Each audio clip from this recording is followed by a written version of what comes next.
You don't learn, do you? You've already been involved in one mass death, and now you show up.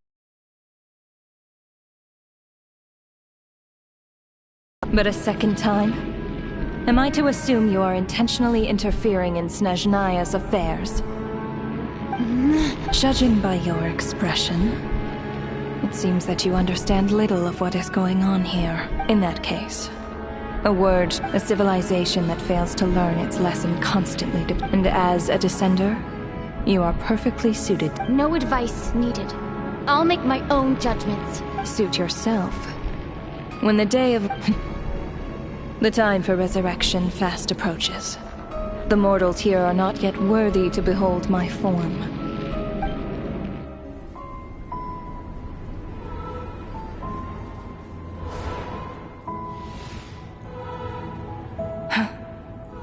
That thing is coming with me.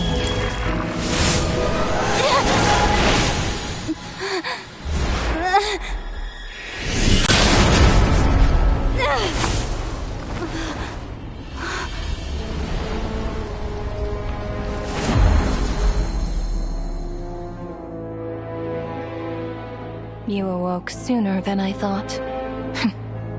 The curse of immortality is stubborn, unable to enter the ley lines, yet not content to remain a spirit. Ruler of death, what do you want? You perplex me. Both you and you. That thing may be a creation of Celestia, but it possesses none of Celestia's power, let alone authority. Your obsession with it baffles me. No matter, the resurrection will soon begin. It's worthless anyway. I'll reclaim it next time.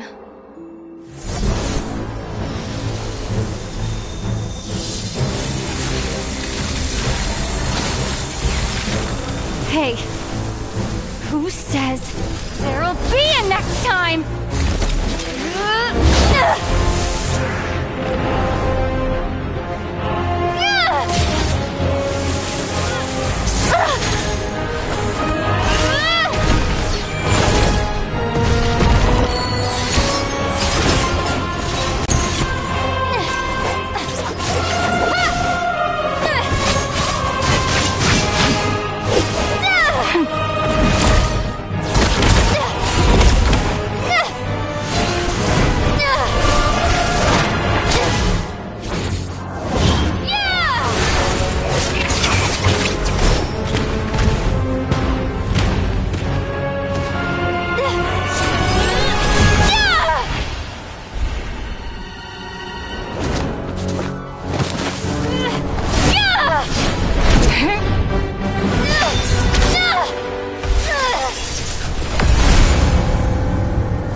I missed you, Paimon.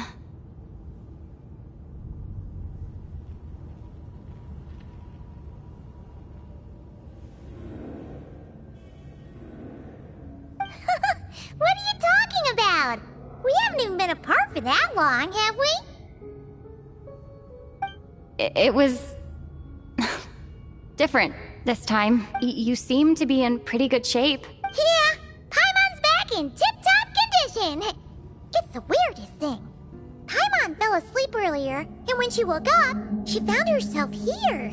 The jester and that guy talking to him used some kind of energy on Paimon. And she could kind of feel it canceling out that other thing that was making her feel... So, Mitya help too? Apologies for leaving in such a hurry at the theater earlier. Rest assured that your companion is perfectly safe. We reversed the— I suppose this is our first official meeting, Traveler. I could not let Paimon suffer in her condition for a moment longer. But why would a big shot like you care about what happens to Paimon? As I said when you first arrived in Snezhnaya, we once spent some time together in the distant past. Oh yeah, you did mention that. And Paimon did think you seemed strangely familiar the first time we met. I'm afraid the reminiscing will have to wait. Mitya, let us continue with— The good news is, my hypothesis regarding the Ruler of Death has been verified. As for the bad news, I recommend we suspend the experiments and Project Mistleton until further notice. Currently, we have no means with which to make a breakthrough. I say this purely as a scientist, guided by— I will trust your judgment. We shall put the project on— Wait, what are you guys talking about? You want to get rid of Renova? Like, by whatever means necessary, so long as it removes the threat she poses to us. Until then, after what just happened, I've ascertained Renova's goal.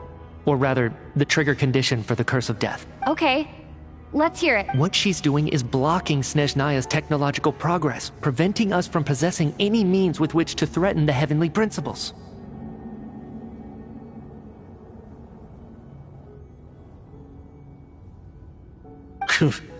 Just like the little lapdog she is. So, any ideas, research, or experiments that lead to technological curse? Just now, for instance, I was set to launch a final phase energy experiment ahead of schedule. If the experiment was successful, we could have achieved a crucial breakthrough. As expected, though, the moment the experiment began, all that effort, not to mention the energy and materials we relied on Project Stuja to gather for us— Does that mean something similar happened? That's right. During the performance, I thought of an important break, so the nature of the curse seems to be something like— when moments of technological progress occur, all life in the vicinity is taken away. what a violent method. Of course, that meant the curse was normally limited to the Armory Palace. Since outsiders are forbidden from entering, this mass death phenomenon went unnoticed. Until Odette came along. I believe she was the first witness. The Curse of Death was triggered just before she infiltrated the Armory Palace that day. But you mentioned something about a final stage experiment. That's right. Even with the gods locking certain key components out of reach, humanity can— But, as I'm sure Renova anticipated, even incremental progress has its limits. A point— You mean the experiment you were just about to do? Yes, we were at a critical juncture, a moment where the quantitative was about to translate into fundamental qualitative change. With this single experiment, we could have brought everything we've worked for to fruition. But now, as long as Renova's Curse of Death persists, we won't— And with Project Stuja having been in effect all this time, at our nation's current strength, repeated trial and error is simply unsustainable. Only by eliminating Renova first. She's the ruler of death! She can just kill whoever she wants, right? We'll see. But one thing's for sure. She definitely can— Years? Wouldn't it be easier to just kill all of us researchers for good? So, you're saying... Exactly. And I think that's where the key to our breakthrough lies. Regardless, the ruler of death has always been an obstacle we must overcome. Indeed, we must— Our goal is the heavenly principles. The Fatui want to challenge the heavenly principles? For a long time, I've had a vague suspicion the Fatui and the Tsaritsa were targeting the heavenly principles. But hearing the Jester admit it is still a shock. No wonder the Tsaritsa's goal has always been kept a secret. What kind of road will that— In that case— Lord Jester, I would like to request some leave. I'd like some time to organize my thoughts and go over the data. Granted. Get some rest, put the experiment out of your mind, and take care that the Curse of Death doesn't affect any civilian.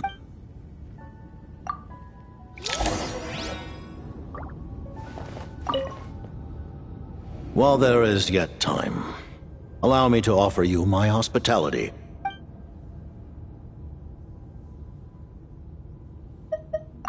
Paimon really doesn't remember. Allow me to explain. The reason Paimon reacted to the anti-Celestia energy developed by the Armory Palace is because she comes from Celestia herself. More specifically, she is one of its creations. Paimon? Oh, right. I was blinded by anger earlier, but thinking back on it, Renova also said that Paimon is a creation of Celestia, but she lacks Celestia's power or authority. As you know, the lunar fragments in Nodcry were pulled down from the sky using Fatui technology. But the first application of this technology was in Conria over 500 years ago.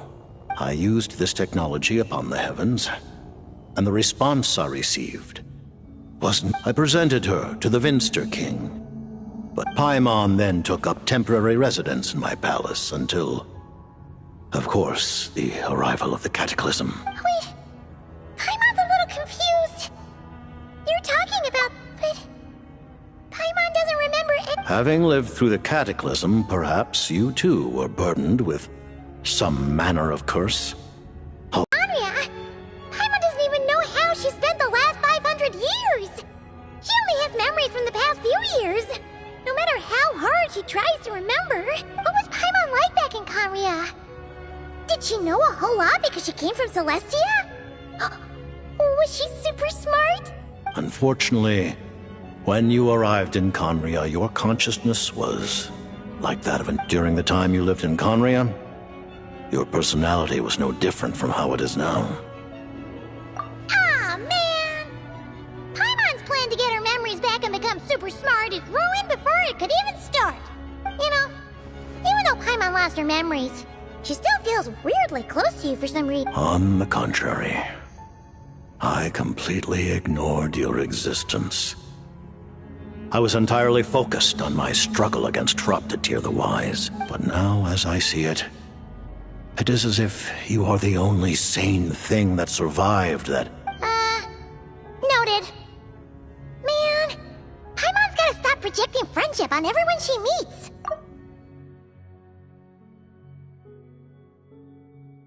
But, Traveler? Even though you know Paimon's some creation of Celestia now... Oh, phew!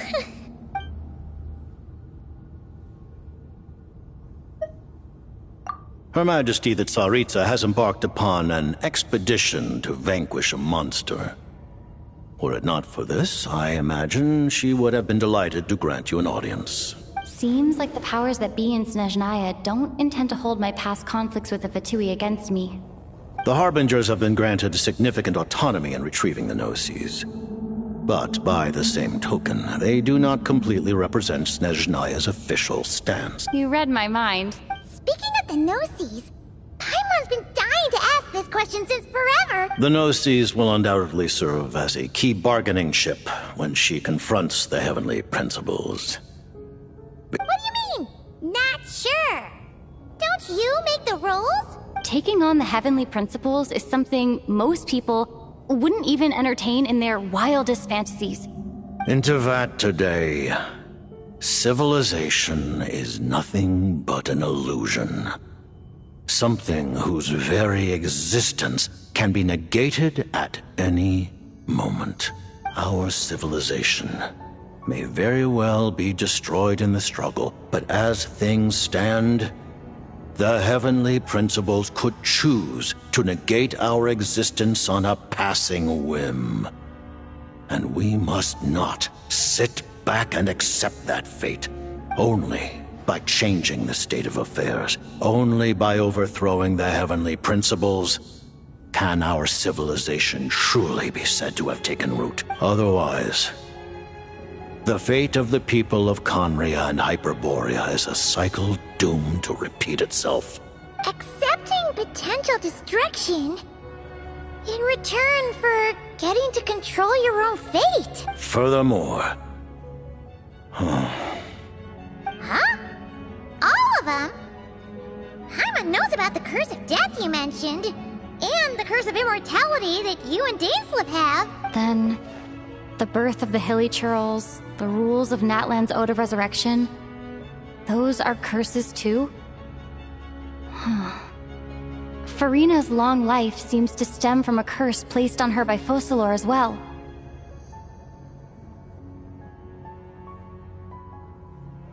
Yes. Even a god's love for humanity is a curse the heavenly principles inflicted upon the gods. What?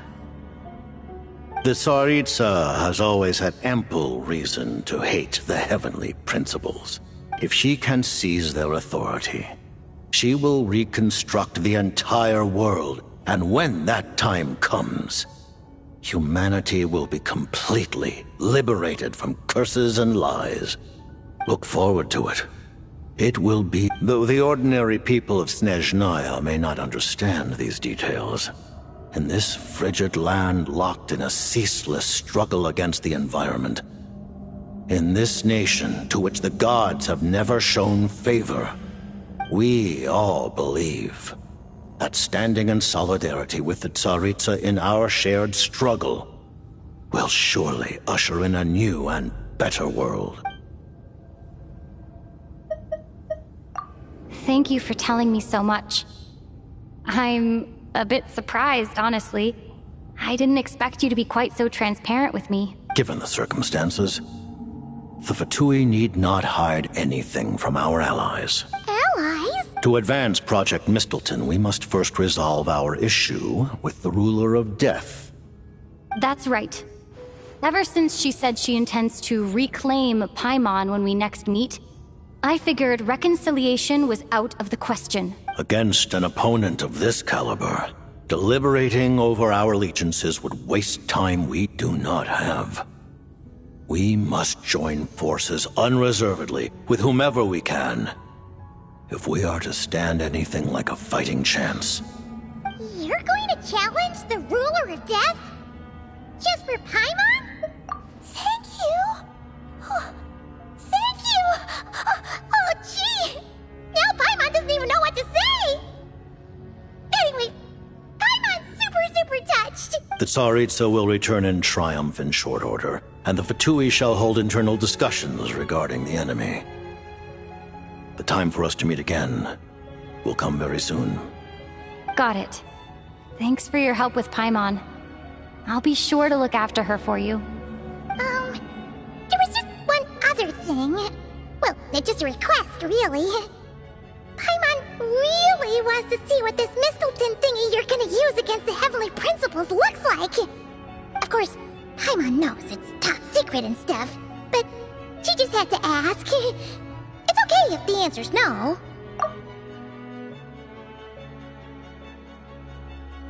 Certainly you may. Whoa, for real?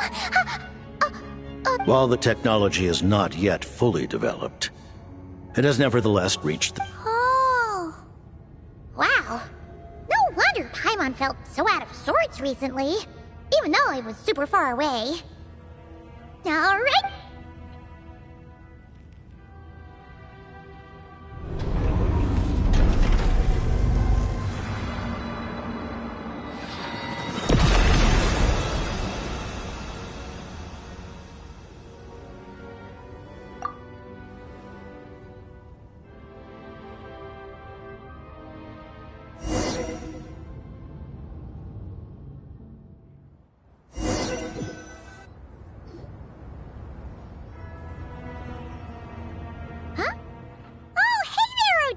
Paimon?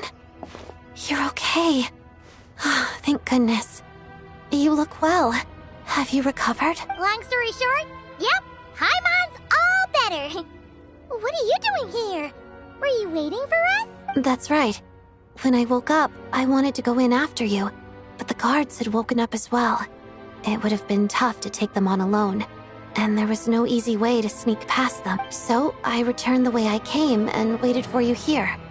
It was thanks to you that my soul found its way back to my body so quickly. Thank you.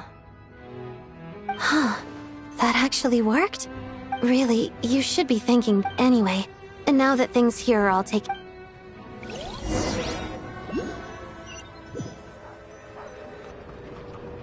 Ah, Director Chuganov, you're back.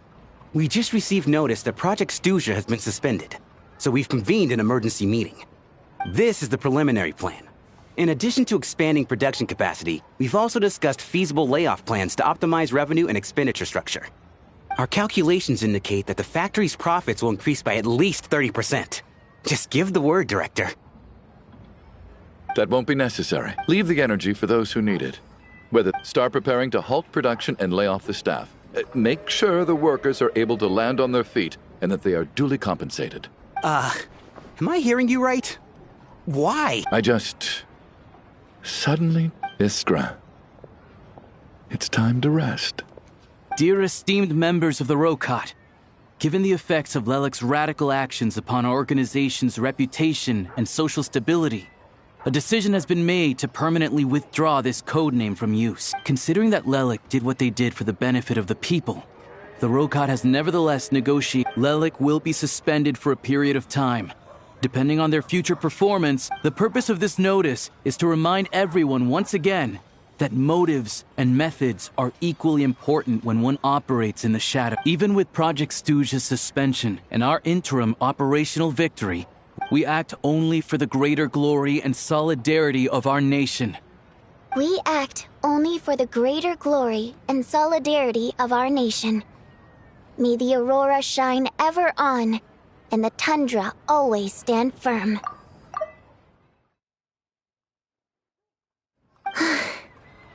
Looks like it's finally over. You mean for us? Just thinking out loud, I've never seen the Snezhna Gradvecha so lively before. I never once thought I'd come here. But I understand everything now, Rosaline.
I've seen Spirit Seeker performed many times, including by your mother.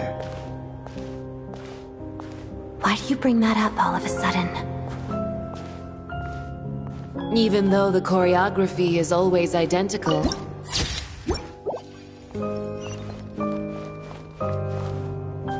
So you actually want to talk to me about ballet? I just think it would be a pity if the dance was lost to history. She didn't teach it to you, did she? That was an unusually subtle taunt for you.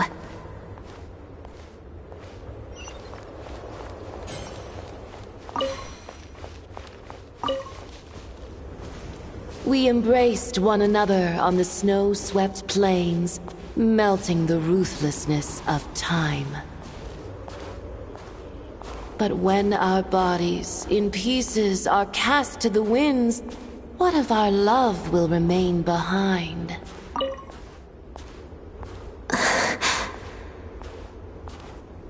Don't tell me you can't sing. Shush.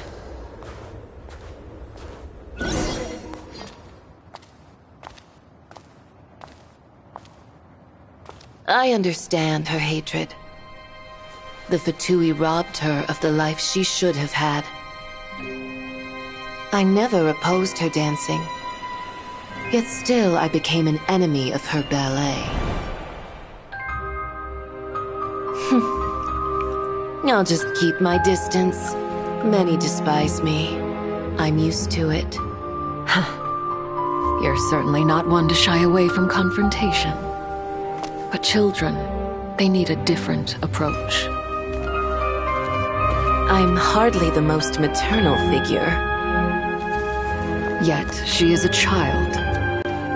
In my experience, while a father commands authority, he must still yield to love. You should tell her what you think about her dancing.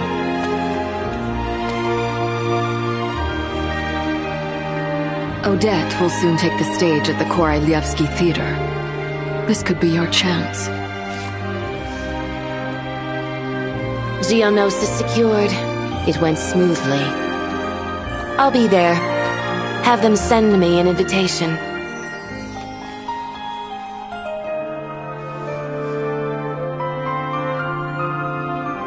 Sadly, things didn't work out. Her final words are inside that block of ice. This? The two worlds' flames can burn away memories. It was my parting gift to Rosaline. If anything happens to me, she needn't follow in my footsteps. The cryo-energy will fade away in time. Then the two worlds' flames will burn away all memories of the Fatui. The choice is yours, child.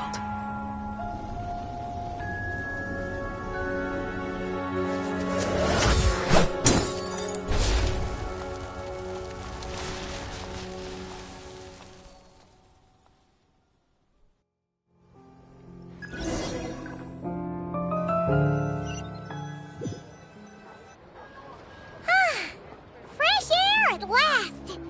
Paimon's head isn't spinning anymore, and the fever's all gone.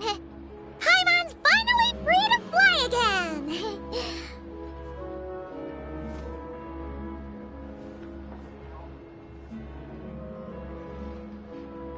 Oh, it's nice to finally know where Paimon came from, too. It did make Paimon a little nervous at first, but it's such a relief now. Like, who cares if Paimon's a creation of Celestia? She's probably not anyone that important. Probably just the fairy of food and fun. And like you said, this doesn't have to change anything between us. You're not gonna just... Hey! You've spent the last few days lying in bed and stuffing... Says who? Paimon's as agile as ever. They don't call her white floaty. Paimon originally wanted to check out the bookstores in Snezhnograd, but she's more in the mood for flying around. Wait! They've got light novels from Yai Publishing House here, too! Huh? The local Snezhnayan books look pretty interesting, too, but... I thought you were in the mood for flying around. Paimon can read while she flies! Hey! Look at these two dolls! Which do you like better?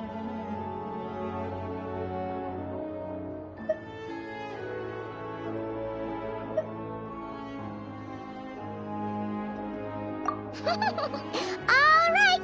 Boss, we'll take both! Paimon will have the other one. Oh, I thought we were only getting one. All right, fine, I'll pay. There you are.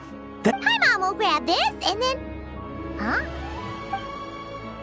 Huh? Huh?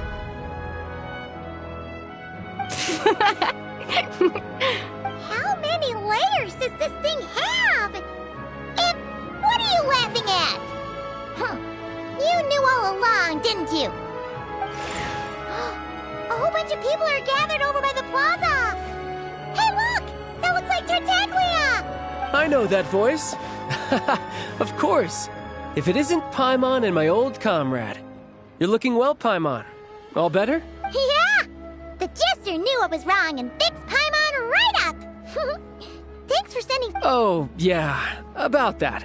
That was... kind of embarrassing. Oh, right. Let me introduce you. This is my little sister, Tonya. Hello, Tonya! Hello, hello! Firstly, I'm really sorry about my brother. Sounds like he's caused you no end of trouble. Hey now, why'd you have to start with that? So she's the real Tonya. She said you two didn't manage to meet up at the theater.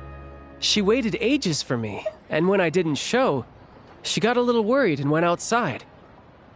I know, right? He didn't bother to say a word to me. I searched up and down the city for him. I've been rushed off my feet lately, so I didn't get the chance. Besides, it's obvious that Tartaglia isn't usually one to break a promise. He only gave his— No, it's fine. To see the show in the end. By the way, what did you think? You were one of the first people to see it, you know?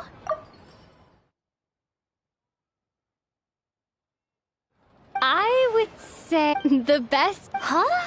What kind of review is that? Hey, what?